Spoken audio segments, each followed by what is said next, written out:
Pag-ibig nga bang matuto? Bakit ikaw yung nasa gitna?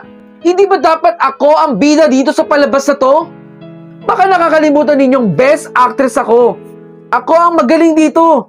Kaya dapat papalitan ko kung sino man yung nasa gitna na yan.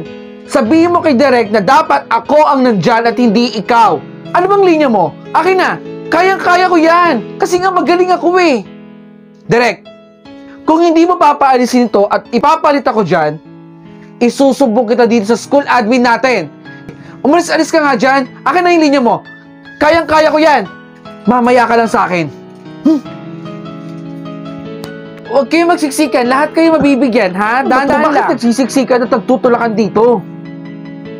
Ate, pagbilan ako niyan. Kaya lang may mga nakapila eh. Pwede bang pumila ka na din? Ate, unahin mo ko. Hindi mo ba ako kilala dito? Anak lang naman ako ng isa sa mayayamang tao dito sa lugar natin. O nga pala, ikaw yung anak ni Don Pedro. Wala akong pakialam sa mga sinasabi ninyo. Basta ate, unahin mo ako. Nagugutom na ako eh. O sige, ano ba sa'yo dito? Pasensya na ha, unahin ko muna siya. Sige ate, babayaran ko na. Ate. Uy! Huwag mo nga akong dikitan. Nakakadiri ka eh. Galit ako sa mga taong mabaho. Katulad mo. Manghihingi lang naman po ako sa inyo eh. Wala akong ibibigay sa'yo. Yan tayo eh. Magaling yung mga magulang ninyo na magpadami pero hindi naman kayo kayang pakainin. Kadiri, ang baho-baho ng batang yan eh. Mamaya madami siyang bakterya na dumikit sa katawan ko. Kung hindi ka lalayo dito ha, sasaktan kita. Ayoko na makita pag bumukha mo at didikitan ako ha. Sorry po. Pwe, doon ka. Ew! Grabe naman sila magsalita sa akin. Anong inaarte-arte mo dyan?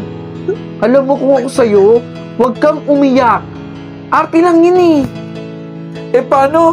Wala ka namang pakialam sa feelings ng ibang tao, di ba? Parang yun lang, umiiyak ka na. Nasaktan ka kaagad.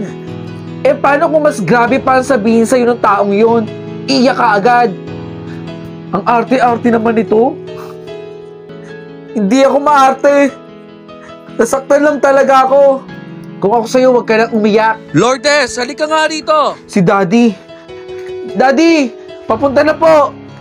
Hoy, saglit lang ha. Bakit siya takot na takot sa daddy niya? Anong meron?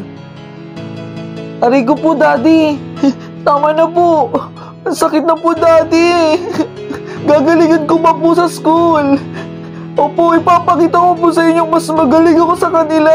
Tama na po, Daddy. Masakit na po.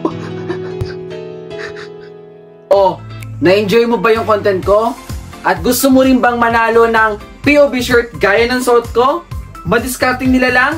Nako, wag mong kalimutang i-follow yung Facebook page na nandito sa screen. At mag-comment ka sa nakapin post. Sagutin mo lang ang tanong na, bakit karapat-dapat ka mabigyan ng POV clothing ko?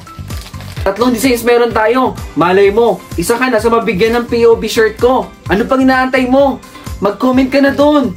Bilis!